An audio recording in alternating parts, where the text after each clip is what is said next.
So ఏంటి కూటమి ప్రభుత్వం మీద మీ అభిప్రాయం ఏంటి? ప్రభుత్వం వచ్చి 20 నెలలు అయింది కానీ ప్రయోజనం వెళ్ళలేదు నాన్న. డెవలప్మెంట్ అని అమరావతి తీసుకెళ్తున్నారు కానీ ప్రజెంట్ అయితే పిల్లలు చదువుకునే ఉద్యోగాలు లేవు, సంక్షేమ పథకాలు లేవు. సంక్షేమ పథకాలు గత ప్రభుత్వానికన్నా రెట్టింపిస్తున్నామని ముఖ్యమంత్రి గారు చెప్తున్నారు. ఆ ప్రభుత్వం వేరు, ఈ ప్రభుత్వం వేరు.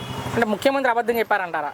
అబద్ధం చెప్పట్లా, నేను చెప్పిందే చేయట్లేదు అంటున్నారు. వాస్తవంగా అన్ని అమలు అయిపోతున్నాయి, ఎవరైనా ఇంకా వాళ్ళకి కాలేదంటే వాళ్ళకి పని చేయనట్టే అని చెప్తున్నారు. దాదాపు 20 నెలలు అయింది, మా ఇంతవరకు మాకేం ఇవ్వలేదు.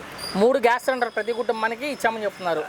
20 నెలలకి ఒక 400-800 రూపాయలు గ్యాస్ బండ్ ఇస్తే సరిపోతుంది. 3 ఆయన చెప్పేది. నేను అనేది ఏంటంటే సంవత్సరానికి 3 బండ్లు 3 ఎనిమిదిలు 2400 ఓకే ఇస్తే సరిపోతుందా? అవి అందుతున్నాయా లేదా? అందుతున్నాయి. ఎంతమంది పిల్లలు ఉంటే అంతమంది తల్లికి వందనం అమలు చేశారు. అది తప్పు. అది మా బాబుకి వచ్చి ఒక్కడికే పడింది, ఒకరికి పడింది, ఇద్దరికి పడలేదు. అడిగారా సచివాలయంలో? అడిగారు. ఏం చెప్పారు కారణం రిజెక్షన్? అక్కడ మీది కాలేజీకి వెళ్ళి చెక్ చేసుకోండి, లేకపోతే సచివాలయం వెళ్ళి. కాలేజీకి వెళ్తేమో కాలేజీ ఇక్కడ సచివాలయం చెక్ చెప్తారు, సచివాలయంకి వెళ్తే కాలేజీ చెక్ చేసుకోమంటున్నారు. ఈ లేడీస్ ఫ్రీ బస్ అమలు చేశారు కదా, ఏంటి దాని మీద మేము వాస్తవ ఆటో కార్మికులు.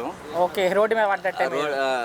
నాకు తెలిసిగా రోడ్డు మీద పడిపోయి వాస్తవం 15,000 మీకు అమలు చేసామని చెప్తుంది ప్రభుత్వం. అయ్యేనా అందాయా? 15,000 అందాయి. 15,000 ప్రయోజనం లేదు. కేసులు కానీ ఫిట్నెస్ ఇన్సూరెన్స్ 1 ఇయర్కి వచ్చి సరిపోతుంది. అది సో మొత్తం ఒక్క మాటలో మీ అభిప్రాయం ఏంటి కూటమి ప్రభుత్వం మీద? అంటే కూటమి ప్రభుత్వం వాళ్ళు సర్ది పెట్టుకుంటున్నారు అంతే, ప్రజలకి ఏం లేదు. సో చివరిగా జగన్ గారు మరలా గెలుస్తారా మీ ఉద్దేశంలో?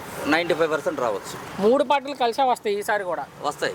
అయినా జగన్ గారు ఒక్కళ్ళగా వచ్చి ఎలా గెలుస్తారు అనుకుంటున్నారు? జగన్ గారు ఒక్కళ్ళు వస్తారు, 90% అనుకుంటున్నాం. 15 ఏళ్ళ పాటు కూటమి ఉంటుంది అంటున్నారు కదా పవన్ కళ్యాణ్ కూడా. రాదు, ఎందుకంటే దాదాపు పిల్లల చదువు ప్రజెంట్ ఏంటంటే మేము ఆటోలో అయినా పిల్లలు మా చదువు ఉద్యోగం కోసం చూస్తున్నాం ప్రజెంట్. అంటే 3 పార్టీలు కలిసి వచ్చినా జగన్మోహన్ రెడ్డి ఏ విధంగా గెలుస్తారని పదే అదే చెప్తున్నారు. మీరు ఏ నమ్మకంతో చెప్తున్నారు? ఆయన చెప్పిన మాట అంటే జగన్ ప్రభుత్వం గారు ఆల్రెడీ కమ్యూనిస్టు, పక్క కమ్యూనిస్టు. జగన్మోహన్ రెడ్డి అంటే ఆయన చెప్పిన మాట నెరవేరుస్తాడు. ఫైనల్ ఒక్క మాటలో ముఖ్యమంత్రి పనితీరు గురించి ఏం చెప్తారు? చంద్రబాబు గారి గురించి ఆయన చెప్పేది వేరు, చేసేది వేరుగా ఉందంటే.